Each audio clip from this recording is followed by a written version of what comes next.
Hi guys, I'm Becca from Blooming Acres Sewing Studio located in Mount Vernon, Iowa. Today I'm going to do a basic setup of a pantograph using Quiltmagine on my Nolting. If you have QuiltPath or QCT, these instructions will also be pertinent to those programs and you should be able to do that. The first thing I'm going to do is open my Quiltmagine software.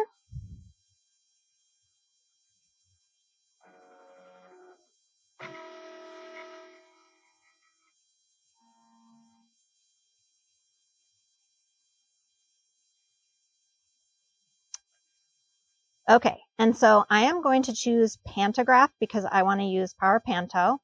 I happen to use or have the Pro Series, so that might make a little bit difference depending on the level of the software that you guys have. So the first thing I'm going to do is set my safe area, and this is bigger than the size of the actual quilt. I usually measure to the edges of the back for this. So the first one I'm going to do is the top left, measuring to my back. And the next one is the bottom right. The next thing I'm going to do is set up the actual size of the quilt. And so up here, you'll see a little yellow ruler. I'm going to hit that. And I am going to go up here. And when I set my sewing zone for my quilt measurement, I usually give a little bit extra on the right and left side. To make sure that I don't have any problems. Occasionally a quilt will grow or be a little bit different shaped, not perfectly square. And this helps me compensate. So I usually do a 1/2 inch to an inch bigger on either side. So if you can see, my quilt starts there, but I'm going to mark the top left right there. And so I'm going to hit that button right there. Next, I'm going to come back to the right. And again, I'm giving myself just a little bit extra room here. And so that is my bottom right mark. And then I'm going to click apply measurement. And so now you can see that this quilt, the total width is 60 inches. The next thing I need to do is put in the total height of the quilt. I usually give myself a couple extra inches just in case it's not exactly what the measurement was. So I'm going to say this one at 83. So here you'll see this is the size of my quilt. The next thing I'm going to do is go ahead and go back up to the ruler, and I want to mark the center. So I'm going to hit that button right there with the little sewing machine on it. And I'm going to tell it to center this for me.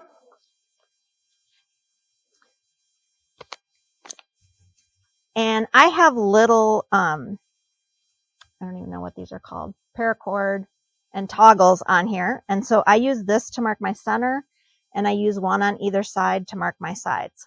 Okay, so I'm going to go up here with my little garage sale sticker. I love these. And I'm going to put that under my foot, and I'm just going to do a quick stitch. And this is going to set my center placement. That's not where I'm going to start sewing, but that shows me where the center is. And then I'm going to click apply measurement. Okay. Next up, we are going to select the pattern. And so we're going to go up here to patterns. And the one that I'm looking for is actually in my Urban Elements file. So I'm going in there. And this person picked Birds of a Feather. And I have them alphabetized, so that file is right there. So we're going to let that open up. Okay, so as you can see, that's how it comes as soon as it comes from the file. Now, there's lots of things you can change. The pattern height is right here, and the vertical spacing is right here. And this is pretty close together. So as you can see, when you increase the vertical spacing, it will spread it out more. When you increase the pattern height, you will see that that also grows. If you want to look and see a little more closely what exactly is going on, you can go to the magnifying glass And here you'll see kind of a grid pattern, and these are squares, about 1-inch squares. So now you can see kind of how much space is going to be in your design. And I can scroll out. My customer has used this design before, and she has a size that she liked. So I am going to go back, and it's 8.1. So we're going to go, that's close enough to what she had. And then 1.5. I'm going to come up here and just kind of look and make sure everything is spaced how I want it. Looks good. So I'm going to close out of the magnifying glass. The next thing I'm going to do is I'm going to click Sew in Zones. And this is going to allow me to divide this up based on the width of my arm. So it'll sew in each zone. What's really important right here is, yes, you always want to save your zone sewing session.